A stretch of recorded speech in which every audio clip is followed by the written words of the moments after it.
자, 대단원 3, 서양윤리 사상, 소단원 8, 행복 추구와 신앙.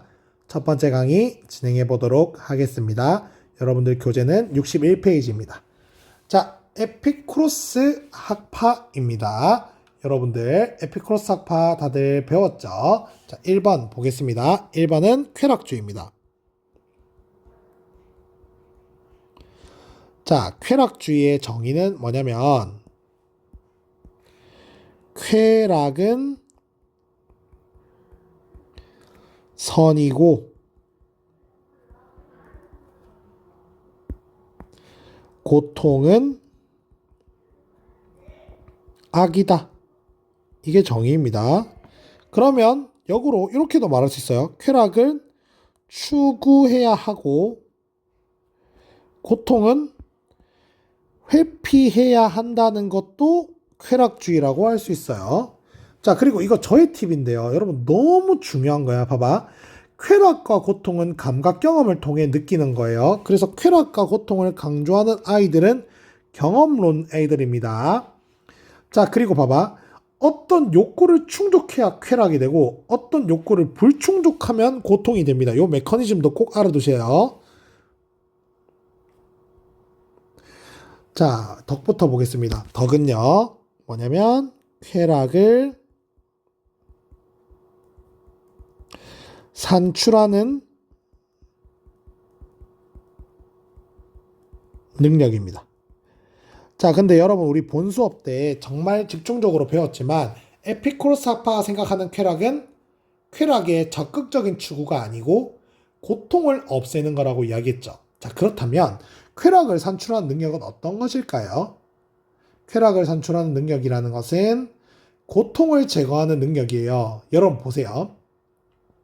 우리가 지금 시험이 5주 남았는데 지금 내가 즐긴다면 시험이 끝나고 성적이 안 좋아져서 크게 고통받을 거라고 생각해 보세요. 그런 상황이 예측이 된다면 지금 조금 괴롭더라도 나중에 고통을 줄이기 위해서 지금 공부하는 게 덕인 거예요. 또는 내가 지금 밥을 먹었어. 길을 가다가 초코 음료수집을 봤어요. 그래서 저거 먹으면 맛있을 것 같은데 근데 먹으면 배 아플 것 같은데 그때 안 먹는 게 덕입니다. 자, 그리고 보세요. 그래서 매우 중요한 표현입니다. 즐거운 삶과 덕은 분리될 수 없다. 매우 중요하다. 왜? 덕이 쾌락, 즐거움, 행복한 걸 산출하는 능력이니까. 여러분 이제 내가 나중에 할 텐데요. 여러분 여기 중요한 건데 한번 보자. 아리스토텔레스에게 행복과 쾌락은 다른 거거든요. 근데 에피쿠로스 학파에게는 즐거움과 쾌락과 행복은 같은 거예요. 물론 여러분 쾌락과 즐거움은 그냥 당연히 똑같은 말이에요. 이거는 완전 그냥 동의어고 누구나 다 동의하는 거고 그런데 즐거움과 쾌락과 행복이 같다는 건 에피쿠로스 이 쾌락주의 라인 공리주의 이런 애들이에요. 여튼 자 즐거운 삶과 덕은 분리될 수 없죠. 왜요? 덕이 즐거운 걸 산출하는 능력이니까. 덕에는 정의, 사려 같은 것들이 있습니다. 이건 뒤에서 할 거예요. 자, 1번 보겠습니다. 에피쿠로스 학파는 덕이 쾌락을 산출하지 못한다 해도 가치를 지닌다. 높. 덕이 쾌락을 산출하지 않으면 그건 더 이상 덕이 아닙니다. 에피쿠로스 학파는 모든 고통을 제거하면 더 이상 쾌락을 필요로 하지 않는다. 여러분 이런 문제가 처음 수능 나왔어요. 애들 전멸했어요. 봐봐. 모든 고통을 제거하면 더 이상 쾌락이 필요하지 않는다. 아니 고통을 제거해도 쾌락이 필요하지 않나? 높 아니죠. 우리의 도착 지점은 0입니다. 에피쿠로스 학파는 덕이 쾌락을 주지 못하면 덕을 버려야 한다. 맞죠? 왜요? 그건 더 이상 덕이 아니거든. 자, 2번 갑니다. 2번은 소극적 쾌락주의. 자, 소극적 쾌락주의가 뭐냐? 쾌락의 적극적 추구를 하지 말고 고통을 제거, 회피하는 데 집중해라. 왜냐면 쾌락의 적극적인 추구는 결국 고통을 가져다주는 쾌락의 역설이라는 사항을 낳는다. 쾌락의 역설이 뭐예요? 쾌락을 적극적으로 추구하면 결국 고통받는다는 게 쾌락의 역설입니다. 자, 그리고 이 사람 소극적 쾌락주의이기도 하면서 개인적 쾌락주의예요. 그래서 개인의 쾌락만 신경 쓴다. 그러면 다른 사람의 쾌락을 신경 쓰는 사람이 뭐냐면 사회적 쾌락주의가 바로 무슨 주의? 공리주의다. 요거 참고로 알아두시기 바랍니다. 밑에 보겠습니다. 자, 요거 여러분 이 줄 끈 거 더러워서 지우는 겁니다. 여러분 남겨두세요. 자, 우리는 쾌락을 타고난 첫 번째 선이라고 인식하고 선택히 피하는 모든 것은 쾌락으로부터 시작한다. 매우 중요한 문장이에요. 요 표현만 보면 쾌락주의라는 거 아셔야 됩니다. 그리고 매우 중요하다. 형원펜 들어라.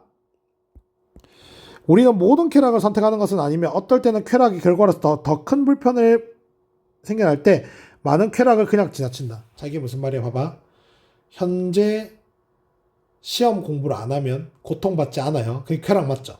근데 그게 나중에 큰 고통을 준다면 현재의 고통이 작은 고통이 사라지는 것을 지나친다는 거야. 이해되나? 현재 공부를 안 해서 조금 고통이 없어지겠지만 이게 미래에 엄청 좌절 같은 큰 고통을 준다면 어떻게 하라는 거야? 그냥 지나치라는 거예요. 이와 마찬가지로 비록 고통이 나쁜 거지만 어떤 고통은 쾌락보다 낫다고 생각하기도 한다. 왜냐하면 오랫동안 고통을 참았을 때 더 큰 쾌락이 오는 경우가 있기 때문이다. 우리는 쾌락과 고통을 비교하고 이득과 해가 되는 걸 고려해야 된다. 여러분 이해되세요? 매우 중요한 표현입니다. 이거. 자, 내려가겠습니다. 쾌락의 종류. 자, 첫 번째 소극적 쾌락.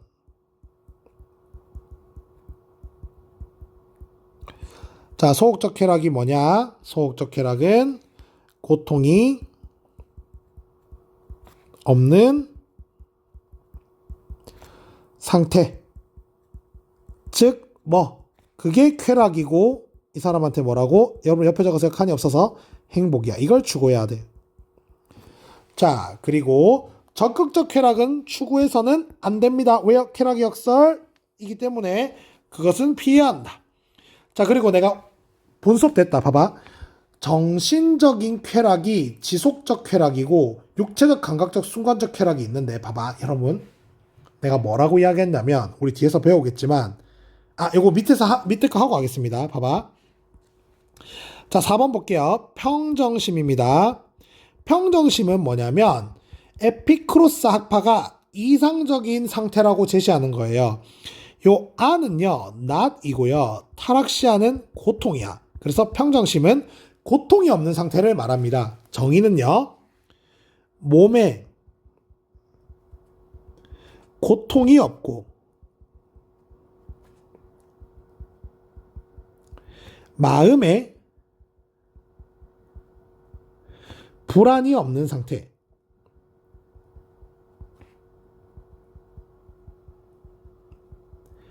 이것이 에피쿠로스 학파에게 이상적인 상태예요. 자, 그런데 에피쿠로스 학파가요 이 고통을 두 개로 나눈다는 게 보여요. 몸의 고통을 이야기하고 마음의 고통을 이야기해요. 자, 그래서 봐봐. 몸의 고통이 없는 게 뭐냐면 이게요 육체적인 쾌락이에요. 그러면 마음의 고통이 없는 게 정신적 쾌락이에요. 이까지 따라올 수 있겠나? 자, 근데 내가 뭐라고 했냐면 쌤 군대 이야기 해줬어요. 육체적인 고통보다 정신적 고통이 사람들한테 더 많은 고통을 줘요. 그래서 얘들은 정신적 고통을 줄이는 걸 추구했어요. 그리고 육체적 고통은 나중에 인간에게 성장을 주거나 건강을 좋아지게 하는 경우들이 꽤 있으니 육체적 고통을 줄이는 육체적 쾌락은 좀 피해라 라는 이야기를 합니다. 육체적, 감각적, 순간적 쾌락. 주로 육체적 쾌락은 그 순간뿐이라는 거야. 봐봐. 여러분 이것도 천천히 한번 다시 이야기해 볼게. 봐봐. 우리 여기 위에 지문에서 에피쿠로스가 이야기하고 싶어 하는 게 뭔지를 좀 아셔야 되는데, 봐봐. 에피쿠로스 핵심 이런 거예요. 봐봐. 쾌락이 중요하다. 그 쾌락은 고통이 없는 거다. 하지만 현재 고통이 없는 상태가 미래에 더 큰 고통을 가져다 준다면 현재 고통이 없는 쾌락을 좀 포기해라. 역으로 현재 조금 고통받는 것이 미래에 큰 고통을 줄여준다면 전제 고통을 감수해라 라는 게 에피쿠로스의 본 생각이에요. 근데 봐봐. 여러분 이거 진짜 이렇게 정확하게 말해준 사람 없어요. 봐봐.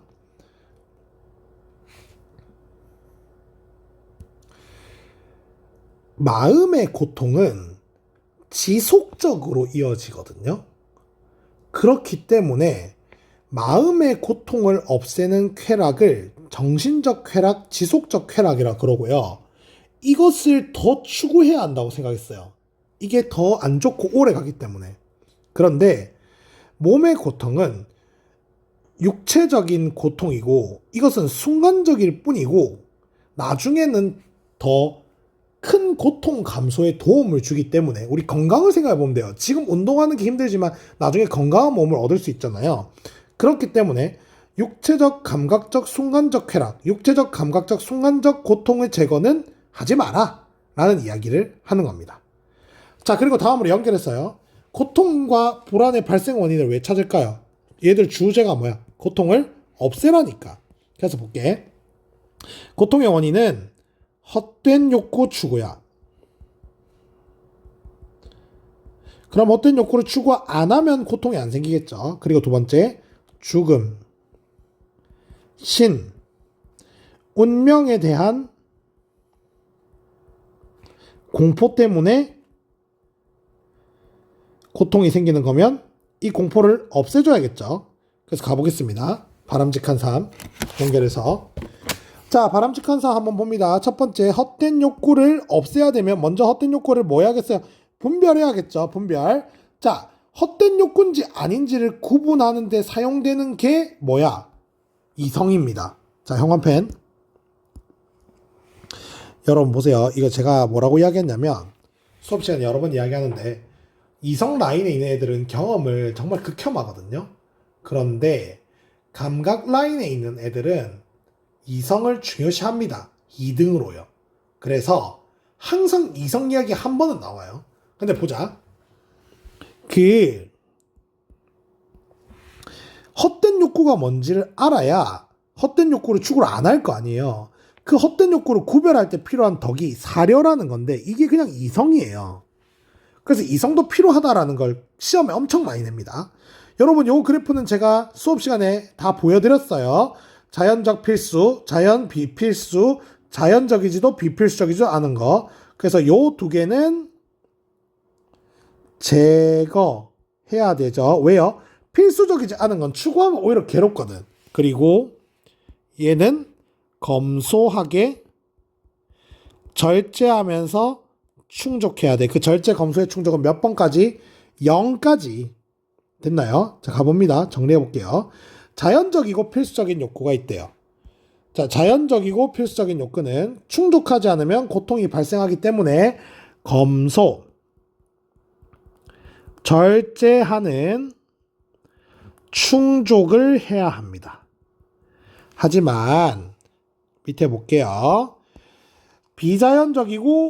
자연적이고 비필수적인 욕구, 비자연적이고 비필수적인 욕구. 둘의 공통점은 비필수적인 욕구라는 거예요.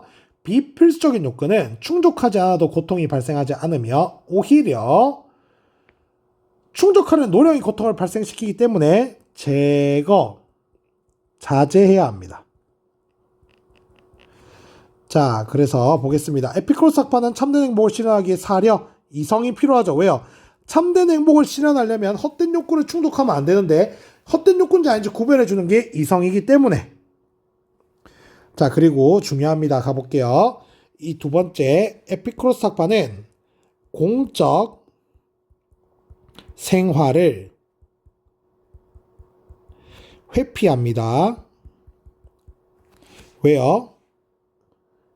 공적 생활이라는 것이 공적 생활이라는 게 명확하게 저도 뭔진 잘 모르겠는데 다른 사람들과 함께 어울려 살아가며 사회생활을 하는 걸 말하는 것 같아요. 그것이 3번 욕구의 원인이 된다고 생각하는데 3번 욕구가 뭐야? 자연적이지도 필수적이지도 않은 욕구. 봐봐. 자, 여러분 보세요. 돈이 많아지고 싶은 욕구는 돈이 많은 사람들을 보면서 생기는 거예요. 가만히 있는데 생기는 게 아닙니다. 명예와 권력도 다른 사람들을 보면서 생겨난 욕구야. 그래서 사회생활이 저런 안 좋은 욕구를 발생시키기 때문에 공적 생활을 하지 말고 무슨 생활을 하라고 하냐면 은둔 생활이란 걸 하라고 합니다. 은둔 생활. 자, 근데 여러분, 은둔 생활을 하더라도 혼자 살면 또 외로움의 고통이 오잖아요. 그래서 소수의 사람들이 같이 모여서 우정을 나누는 은둔 생활을 하라고 하고요.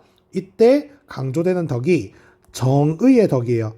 여러분 기억날지 모르겠지만 덕은 쾌락을 산출하는 능력이야.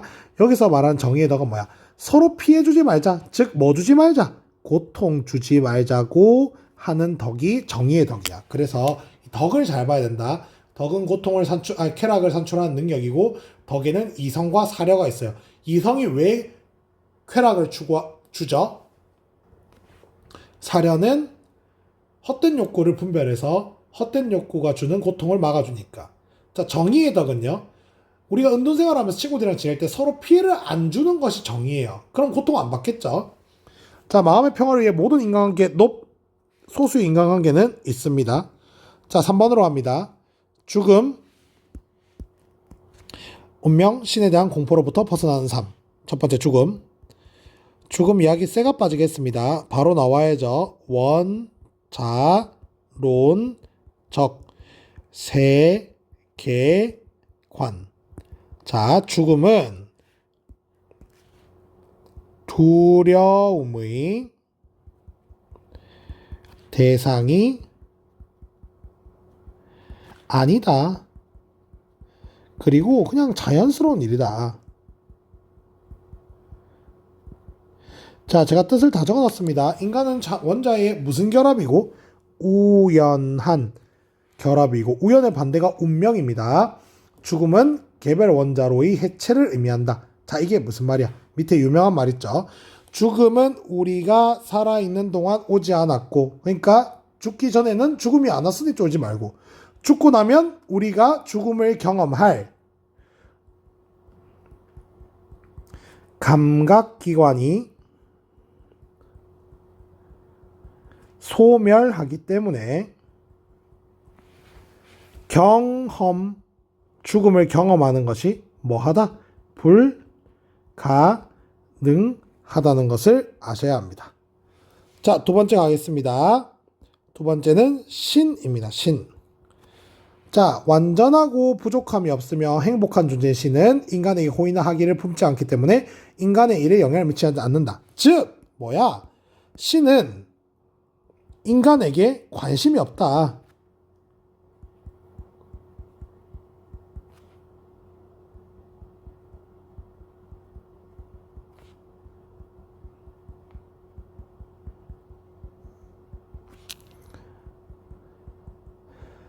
신이 너에게 변덕스러운 마음으로 해코지할 일이 없어. 왜?